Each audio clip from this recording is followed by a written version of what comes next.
मेरे प्यारे देशवासियों, नमस्कार। आज आपसे मन की बात एक ऐसे समय कर रहा हूं जब कोरोना हम सभी के धैर्य, हम सभी के दुख बर्दाश्त करने की सीमा की परीक्षा ले रहा है। बहुत से अपने हमें असमय छोड़कर चले गए हैं।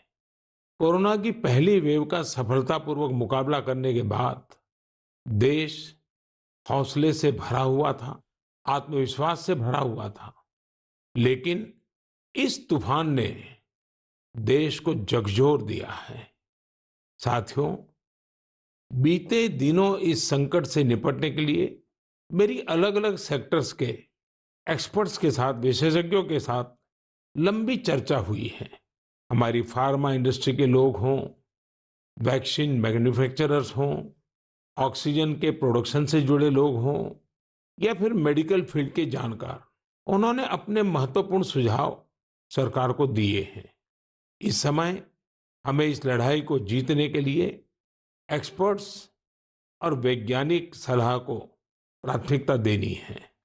राज्य सरकार के प्रयत्नों को आगे बढ़ाने में भारत सरकार पूरी शक्ति से जुटी हुई है। राज्य सरकारें भी अपना दायित्व निभाने की पूरी कोशिश कर रही हैं। साथियों, कोरोना के खिलाफ इस समय बहुत बड़ी लड़ाई देश के डॉक्टर और हेल्थ वर्कर्स लड़ रहे हैं। पिछले एक साल में उन्हें इस बीमारी को लेकर हर तरह के अनुभव भी हुए हैं। हमारे साथ इस समय मुंबई से प्रसिद्ध डॉक्टर शशांक जोशी जी जुड़ रहे हैं। डॉक्टर शशांक जी को कोरोना के इलाज और इससे जुड़ी रिसर्च का बहुत जमीनी अनुभव है। वो इंडियन कॉलेज ऑफ फिजिशियंस के डीन भी रह चुके हैं। आइए बात करते हैं डॉक्टर शशांक से। नमस्कार डॉक्टर शशांक जी। नमस्कार सर। अभी कुछ दिन पहले ही मुझे आपसे बात करने का अवसर मिला था। आपके विचारों की स्पष्टता मुझे बहुत अच्छी लगी थी। मुझे लगा देश के सभी नागरिकों को आपके विचार जानने चाहिए। जो बातें सुनने में आती है उसी को मैं एक सवाल के रूप में आपके सामने प्रस्तुत करता हूँ। डॉक्टर शशांक, आप लोग इस समय दिन रात जीवन रक्षा के काम में लगे हुए हैं। सबसे पहले तो मैं चाहूंगा कि आप सेकंड वेव के बारे में लोगों को बताएं। मेडिकली ये कैसे अलग है और क्या-क्या सावधानी जरूरी है? धन्यवाद सर। ये जो दूसरी बाढ़ आई है, ये तेजी से आई है। तो जितनी पहली बाढ़ थी उससे ये वायरस ज़्यादा तेज चल रहा है। लेकिन अच्छी बात यह है कि उससे ज़्यादा रफ्तार से रिकवरी भी है और मृत्यु दर काफ़ी कम है। इसमें दो तीन फर्क है। पहली तो ये युवाओं में और बच्चों में भी थोड़ा दिखाई दे रहा है। उसके जो लक्षण हैं, पहले जैसे लक्षण थे, सांस चढ़ना, सूखा खांसी आना, बुखार आना, ये तो सब है ही। और उसके साथ थोड़ा गंध जाना, स्वाद चला जाना, ये भी है। और लोग थोड़े भयभीत हुए। भयभीत होने की बिल्कुल जरूरत नहीं है। 80-90% लोगों में इसमें कोई भी लक्षण नहीं दिखाई देते हैं। ये म्यूटेशन म्यूटेशन जो बोलते हैं, घबराने की बात नहीं है। ये म्यूटेशन होते रहते हैं। जैसे हम कपड़े बदलते हैं वैसे वायरस भी अपना रंग बदल रहा है, और इसलिए बिल्कुल डरने की बात नहीं है। और ये वेव को हम पाल कर देंगे। वेव आती जाती है और ये वायरस आते जाते रहता है। तो यही अलग अलग लक्षण हैं और मेडिकली हमको सतर्क रहना चाहिए। एक 14 से 21 दिन का ये कोविड का टाइम टेबल है। इसमें वैद्यकीय सलाह लेना चाहिए। डॉक्टर शशांक, मेरे लिए भी आपने जो एनालिसिस बताया बड़ा इंटरेस्टिंग है। मुझे कई चिट्ठियां मिली हैं जिसमें ट्रीटमेंट के बारे में भी लोगों की बहुत सी आशंका है।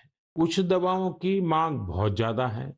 इसलिए मैं चाहता हूं कि कोविड के ट्रीटमेंट के बारे में भी आप लोगों को जरूर बताएं। हाँ सर, क्लिनिकल ट्रीटमेंट लोग बहुत देरी से चालू करते हैं और अपने आप बीमारी से दब जाएंगी ये भरोसे पे रहते हैं और मोबाइल पे आने वाली बातों पे भरोसा रखते हैं। और अगर सरकारी दी हुई सूचना का पालन करे तो ये कठिनाई का सामना नहीं आता है। तो कोविड में जो ट्रीटमेंट क्लिनिकल प्रोटोकॉल है उसमें 3 प्रकार की तीव्रता है। हल्का या माइल्ड कोविड, मध्यम या मॉडरेट कोविड और तीव्र कोविड जो सीवियर कोविड बोलते हैं, इसके लिए है। तो जो हल्का कोविड है उसके लिए तो हम ऑक्सीजन का मॉनिटरिंग करते हैं, पल्स का मॉनिटरिंग करते हैं, बुखार का मॉनिटरिंग करते हैं, बुखार बढ़ जाता है तो कभी कभी पैरासीटामोल जैसी दवाई का इस्तेमाल करते हैं और अपने डॉक्टर से संपर्क करना चाहिए। जो मॉडरेट कोविड होता है, मध्यम कोविड होता है या तीव्र कोविड होता है तो वैद्य या अपने डॉक्टर के साथ संपर्क करना बहुत जरूरी है। सही और सस्ती दवाई अवेलेबल है जिसमें स्टीरॉयड जो है ये जान बचा सकती है, जो इनहेलर्स दे सकते हैं हम, टैबलेट दे सकते हैं हम, और उसके साथ ही प्राणवायु जो ऑक्सीजन है वो देना पड़ता है और इसके लिए छोटे छोटे इलाज है। लेकिन अक्सर क्या हो रहा है कि एक नई एक्सपेरिमेंटल दवाई है जिसका नाम है रेमडेसिविर। ये दवाई से एक चीज जरूर होती है कि अस्पताल में 2-3 दिन कम रहना पड़ता है और क्लिनिकल रिकवरी में थोड़ी सी उसकी एड होती है। ये भी दवाई कम काम करती है जब पहले 9-10 दिन में दी जाती है और ये 5 ही दिन लेनी पड़ती है। तो ये लोग जो दौड़ रहे हैं रेमडेसिविर के पीछे, ये बिल्कुल दौड़ना नहीं चाहिए। ये दवाई की थोड़ा काम है, जिनको ऑक्सीजन लगता है, प्राणवायु ऑक्सीजन लगता है, जो अस्पताल में भर्ती होते हैं और डॉक्टर जब बताते तभी लेना चाहिए। तो ये बहुत जरूरी है सब लोगों को समझना। हम प्राणायाम करेंगे, हमारे शरीर के जो लंग्स है उसको थोड़ा एक्सपांड करेंगे और जो हमारी खून पतली करने वाली जो इंजेक्शन आती है जिसको हम हिपैरिन बोलते हैं, ये छोटी छोटी दवाइयाँ देंगे तो 98% लोग सर ठीक हो जाते हैं। तो पॉजिटिव रहना बहुत जरूरी है। ट्रीटमेंट प्रोटोकॉल वैद्य के सल्ले से लेना बहुत जरूरी है और ये जो महंगी महंगी दवाई है उसके पीछे दौड़ने की कोई जरूरत नहीं है सर। अपने पास अच्छे इलाज चालू है, प्राणवायु ऑक्सीजन है, वेंटिलेटर की भी सुविधा है, सब कुछ है सर। और कभी कभी ये दवाई यदि मिल जाती है तो योग्य लोगों में ही देनी चाहिए। तो इसके लिए बहुत भ्रम पैदा हुआ है और इसलिए ये स्पष्टीकरण देना चाहता हूँ सर कि अपने पास वर्ल्ड की सबसे बेस्ट ट्रीटमेंट अवेलेबल है। आप देखेंगे कि भारत में सबसे अच्छा रिकवरी रेट है। आप यदि कंपेयर करेंगे यूरोप के लिए, अमेरिका, वहीं से भी हमारे यहाँ के ट्रीटमेंट प्रोटोकॉल से मरीज ठीक हो रहे हैं सर। डॉक्टर शशांक, आपका बहुत बहुत धन्यवाद। डॉक्टर शशांक ने जो जानकारियां हमें दी वो बहुत जरूरी हैं और हम सबके काम आएगी। साथियों, मैं आप सबसे आग्रह करता हूं, आपको अगर कोई भी जानकारी चाहिए हो, कोई और आशंका हो, तो सही सोर्स से ही जानकारी लें। आपके जो फैमिली डॉक्टर हो, आसपास के जो डॉक्टर्स हो, आप उनसे फोन से संपर्क करके सलाह लीजिए। मैं देख रहा हूं कि हमारे बहुत से डॉक्टर खुद भी ये जिम्मेदारी उठा रहे हैं। कई डॉक्टर्स सोशल मीडिया के जरिए लोगों को जानकारी दे रहे हैं, फोन पर, व्हाट्सएप पर भी काउंसलिंग कर रहे हैं। कई हॉस्पिटल की वेबसाइटें हैं जहां जानकारियां भी उपलब्ध हैं और वहां आप डॉक्टर से परामर्श भी ले सकते हैं। ये बहुत सराहनीय है। मेरे साथ श्रीनगर से डॉक्टर नावीद नजीर शाह जुड़ रहे हैं। डॉक्टर नावीद श्रीनगर के गवर्नमेंट मेडिकल कॉलेज में प्रोफेसर हैं। नावीद जी अपनी देखरेख में अनेकों कोरोना पेशेंट्स को ठीक कर चुके हैं और रमजान के इस पवित्र माह में डॉक्टर नावीद अपना कार्य भी निभा रहे हैं और उन्होंने हमसे बातचीत के लिए समय भी निकाला है। आइए उन्हीं से बात करते हैं। नावीद जी, नमस्कार। नमस्कार सर। डॉक्टर नावीद, मन की बात के हमारे श्रोताओं ने इस मुश्किल समय में पैनिक मैनेजमेंट का सवाल उठाया है। आप अपने अनुभव से उन्हें क्या जवाब देंगे? देखिए, जब कोरोना शुरू हुआ तो कश्मीर में जो सबसे पहला हॉस्पिटल डिजिग्नेट हुआ एज कोविड हॉस्पिटल वो हमारा सीडी हॉस्पिटल था जो मेडिकल कॉलेज के अंडर में आता है। तो उस टाइम एक खौफ का माहौल था, लोगों में तो था ही। वो समझते थे शायद कोविड का इन्फेक्शन किसी को हो जाता है तो एक डेथ सेंटेंस माना जाएगा ये। और ऐसे ही जो हमारे अस्पतालों में डॉक्टर साहिबान या पैरामेडिकल स्टाफ काम करते थे उनमें भी एक खौफ का माहौल था कि हम इन पेशेंट्स को कैसे फेस करेंगे, हमें इन्फेक्शन होने का खतरा तो नहीं है। लेकिन जो ही टाइम गुजरा हमने भी देखा कि अगर पूरी तरीके से हम जो प्रोटेक्टिव गियर पहने और एहतियाती तदाबीर जो है उन पे अमल करें तो हम भी सेफ रह सकते हैं और हमारा जो बाकी स्टाफ है वो भी सेफ रह सकता है। और आगे आगे जब भी हम देखते गए तो ये मरीज जो कुछ लोग बीमार थे, कुछ एसिम्प्टोमेटिक थे यानी कि उनमें कोई बीमारी के कोई लक्षण नहीं थे, हमने देखा कि करीब करीब 90-95% से ज्यादा जो मरीज हैं वो खुद विदाउट एनी मेडिकेशन भी ठीक हो जाते हैं। तो वक्त जैसे गुजरता गया तो लोगों में जो कोरोना का एक डर था वो बहुत कम हो गया।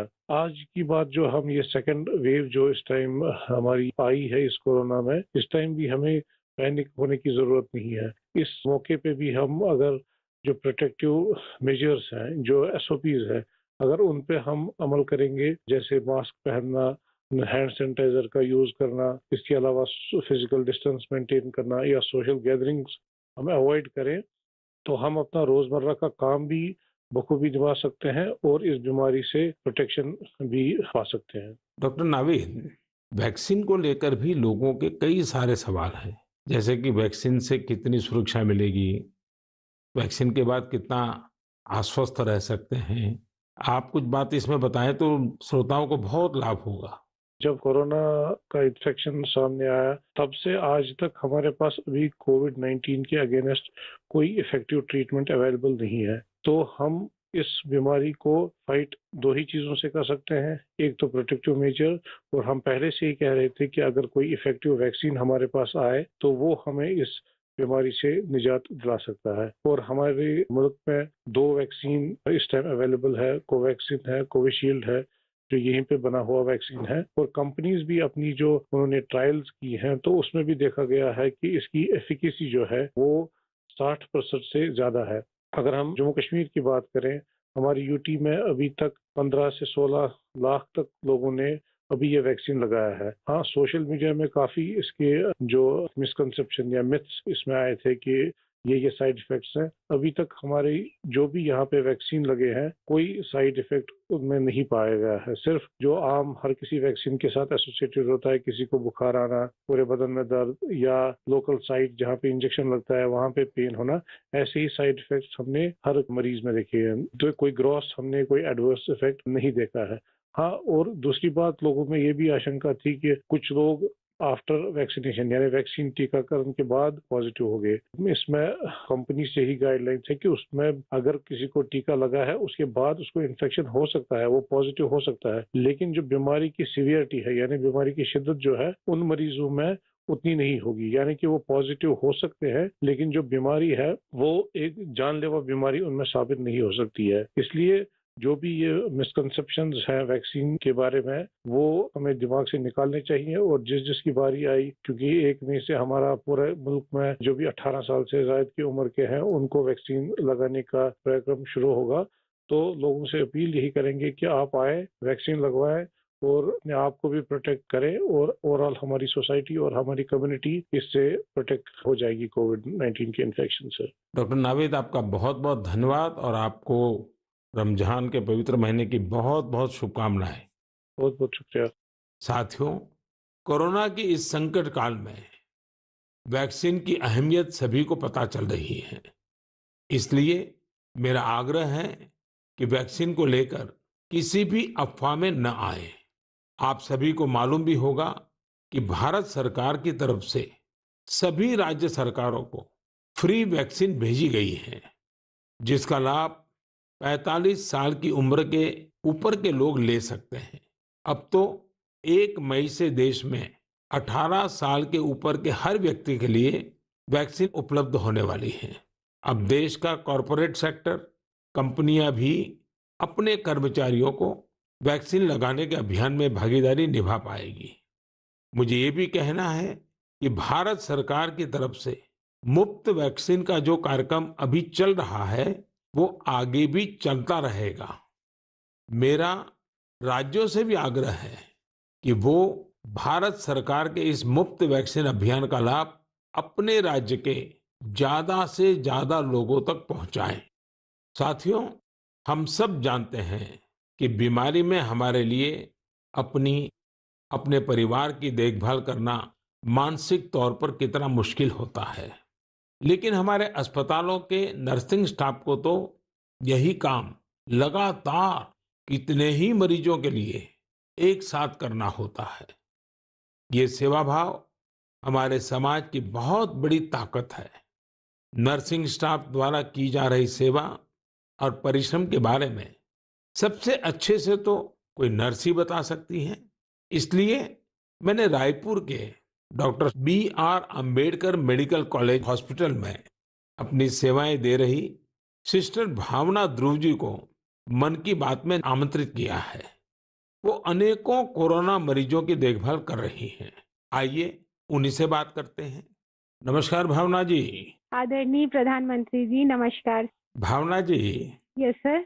मन की बात सुनने वालों को आप ज़रूर ये बताइए कि आपके परिवार में इतनी सारी ज़िम्मेवारियाँ, इतने सारे यानी मल्टीटास्क और सर। उसके बाद भी आप कोरोना के मरीजों के साथ काम कर यस रही सर। हैं। कोरोना के मरीजों के साथ आपका जो अनुभव रहा, वो ज़रूर देशवासी सुनना चाहेंगे क्योंकि सिस्टर जो होती हैं, नर्सेज़ जो होते हैं, वो यस सर। पेशेंट के सबसे निकट होती हैं और सबसे लंबे समय तक होती हैं। Yes sir. तो वो हर चीज़ को बड़ी बारीकी से समझ सकती हैं। जी बताइए। जी सर, मेरा टोटल एक्सपीरियंस कोविड में सर 2 मंथ का है सर। हम 14 डेज ड्यूटी करते हैं और 14 डेज के बाद हमें रेस्ट दिया जाता है। फिर 2 महीने बाद हमारी ये कोविड ड्यूटी रिपीट होता है सर। जब सबसे पहले मेरी कोविड ड्यूटी लगी तो सबसे पहले मैं अपने फैमिली मेंबर्स को ये कोविड ड्यूटी की बात शेयर करी। ये मई की बात है और मैं ये जैसे ही मैंने शेयर किया, सबके सब डर गए, घबरा गए मुझसे। कहने लगे कि बेटा ठीक से काम करना। एक इमोशनल सिचुएशन था सर बीच में जब मेरी बेटी मुझसे पूछी, मम्मा आप कोविड ड्यूटी जा रहे हो? तो उस समय बहुत ही ज़्यादा मेरे लिए इमोशनल मोमेंट था। लेकिन जब मैं कोविड पेशेंट के पास गई तो मैं एक ज़िम्मेदारी घर में छोड़ के गई और जब मैं कोविड पेशेंट से मिली सर तो वो उनसे और ज़्यादा घबराए हुए थे। कोविड के नाम से सारे पेशेंट इतना डरे हुए थे सर कि उनको समझ में ही नहीं आ रहा था कि उनके साथ क्या हो रहा है, हम आगे क्या करेंगे। हम उनके डर को दूर करने के लिए उनसे बहुत अच्छे से हेल्दी एनवायरनमेंट दिए सर उन्हें। हमें जब ये कोविड ड्यूटी करने को कहा गया तो सर सबसे पहले हमको पीपी किट पहनने के लिए कहा गया सर, जो कि बहुत ही कठिन है पीपी किट को पहन करके ड्यूटी करना।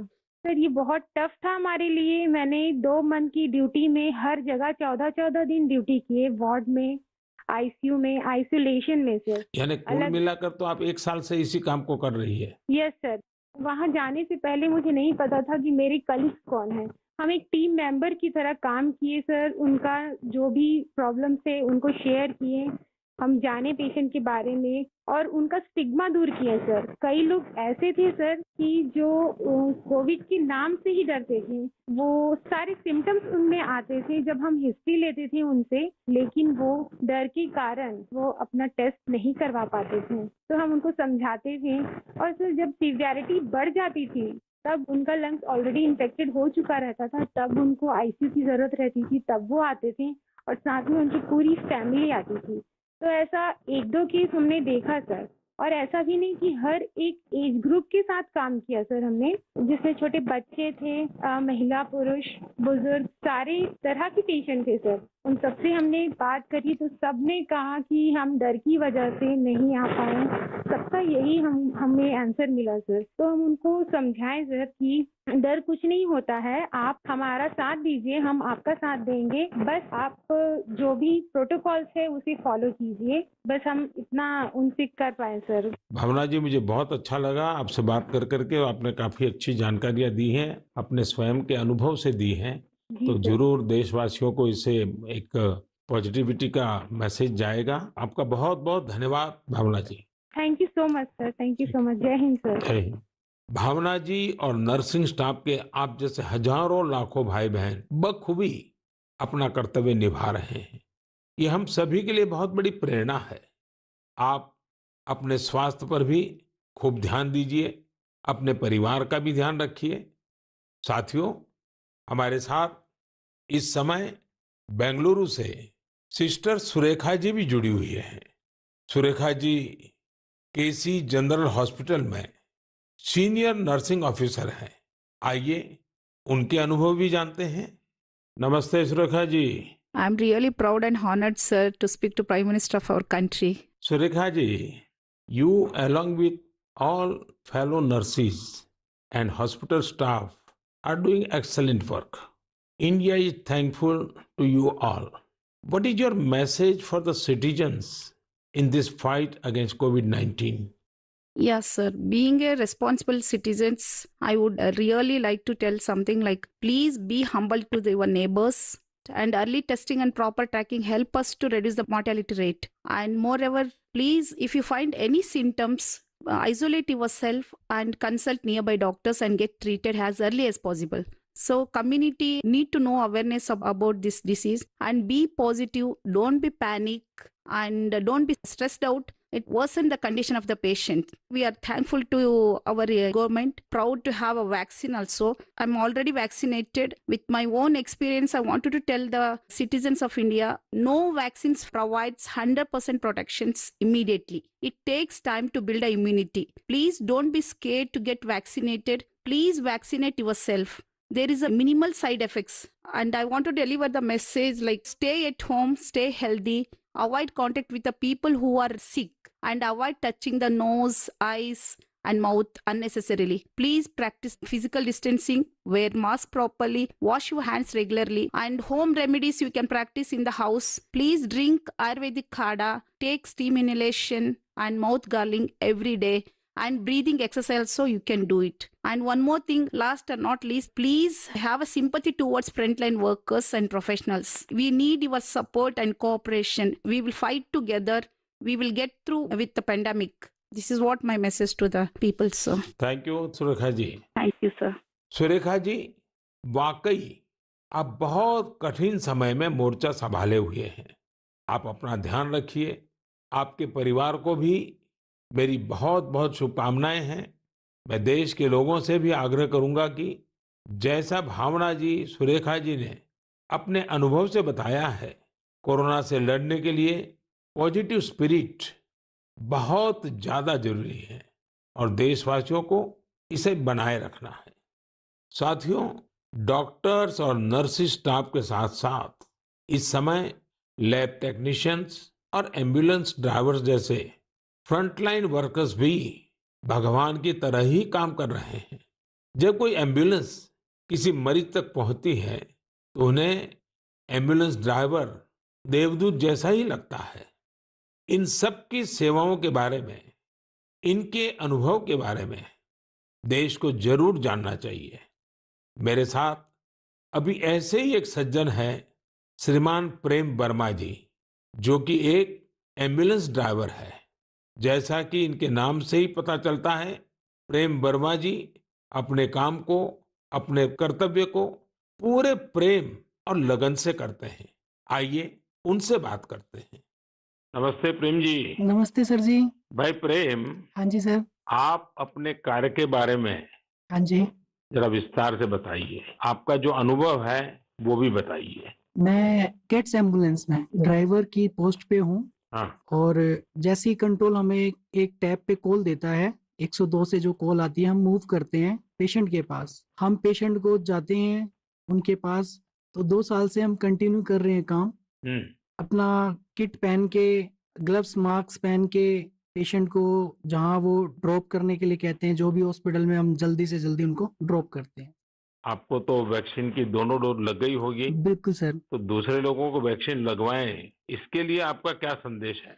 सर बिल्कुल, सभी को ये डोज लगवानी चाहिए और अच्छी ही है फैमिली के लिए भी। अब मुझे मेरी मम्मी कहती है ये नौकरी छोड़ दो। मैंने बोला मम्मी, अगर मैं भी नौकरी छोड़ के बैठ जाऊंगा तो सब और पेशेंट को कैसे कौन छोड़ने जाएगा, क्योंकि सब इस कोरोना काल में सब भाग रहे हैं, सब नौकरी छोड़ छोड़ के जा रहे हैं। मम्मी भी मुझे बोलती है कि बेटा ये नौकरी छोड़ दे। मैंने बोला नहीं मम्मी, मैं नौकरी नहीं छोड़ूंगा। प्रेम जी, माँ को दुखी मत करना, नहीं माँ सर। को समझाना। हाँ जी। लेकिन ये जो आपने माँ वाली बात बताई ना, हाँ जी।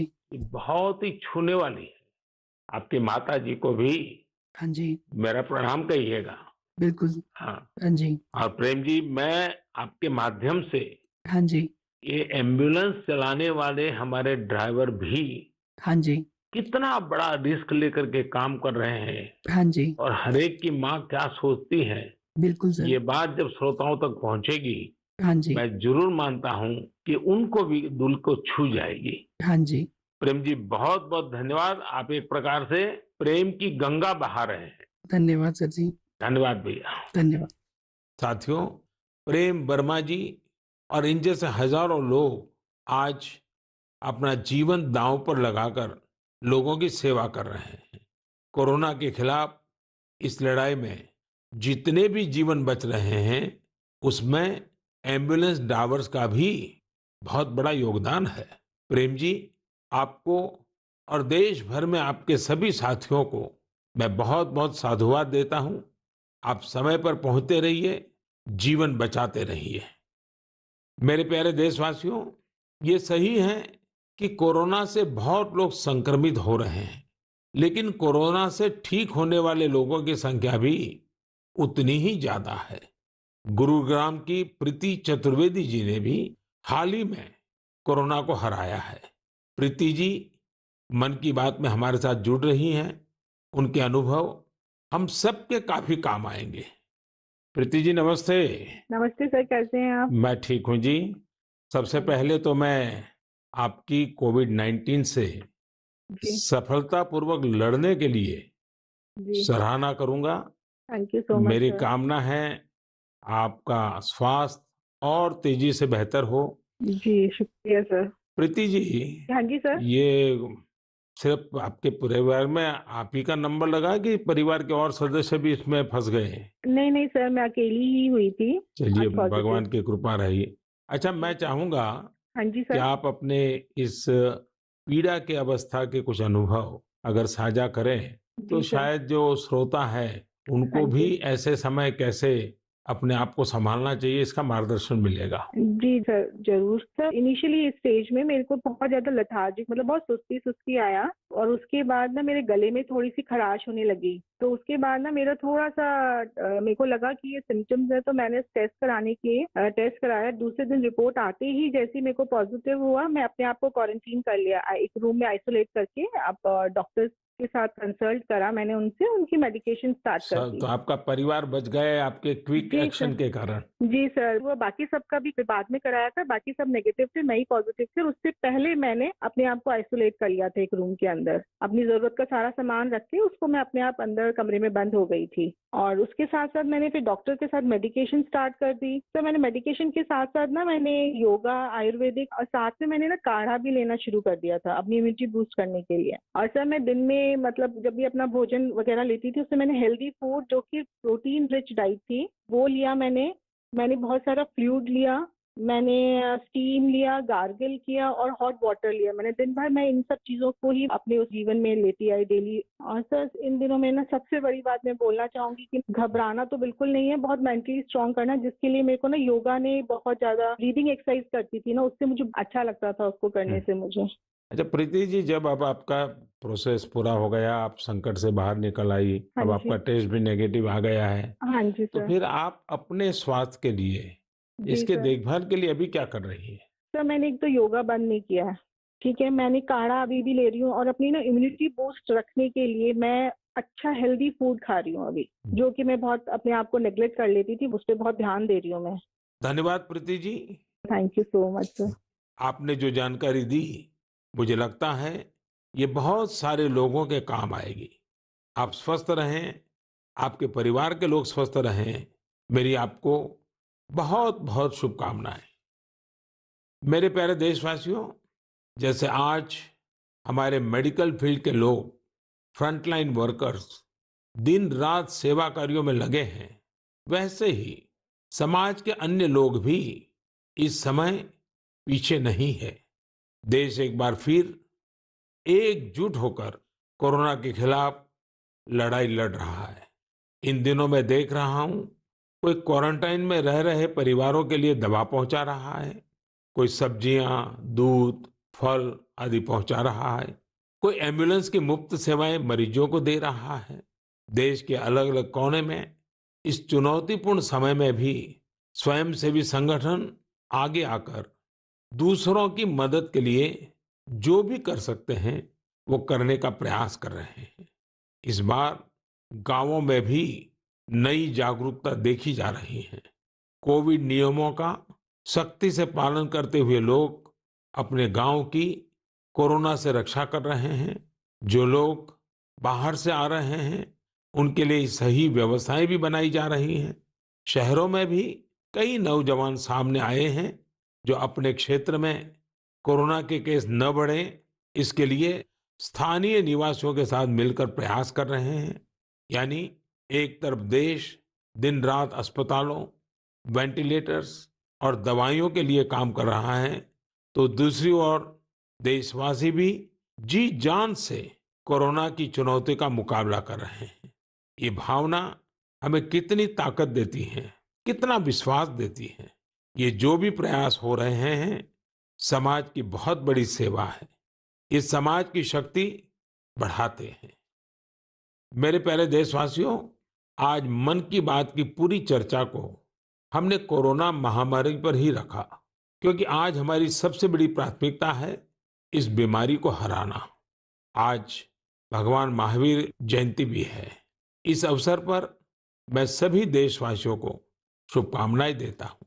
भगवान महावीर के संदेश हमें तप और आत्म संयम की प्रेरणा देते हैं। अभी रमजान का पवित्र महीना भी चल रहा है। आगे बुद्ध पूर्णिमा भी है। गुरु तेग बहादुर जी का 400वां प्रकाश पर्व भी है। एक महत्वपूर्ण दिन पोचिशे बोईशाख टैगोर जयंती का है। ये सभी हमें प्रेरणा देते हैं अपने कर्तव्य को निभाने की।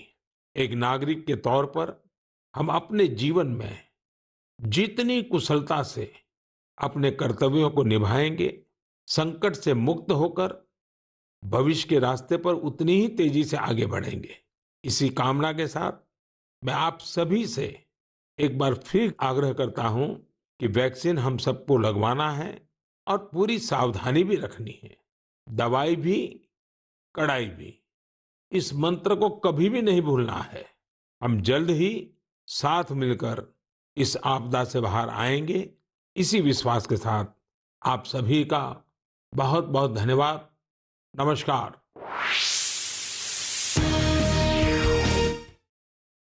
तो पीएम मोदी उन्होंने की और उन्होंने कहा कि ये मुश्किल समय जरूर है, लेकिन कड़ाई भी दवाई भी। जी हां, उन्होंने कहा कि वैक्सीन जरूर लगवाइए। साथ ही साथ उन्होंने अलग अलग वर्ग के लोगों से बातचीत की है जो इस जंग में लोगों का साथ दे रहे हैं। उन्होंने डॉक्टर से बातचीत की, एम्बुलेंस चालक से बातचीत की, एक महिला से बातचीत की जो कोरोना से ठीक हो चुकी है, ताकि लोग ज्यादा घबराए ना और नियमों का पालन करें। ऑक्सीजन की कमी से लोग मर जाए हमारे देश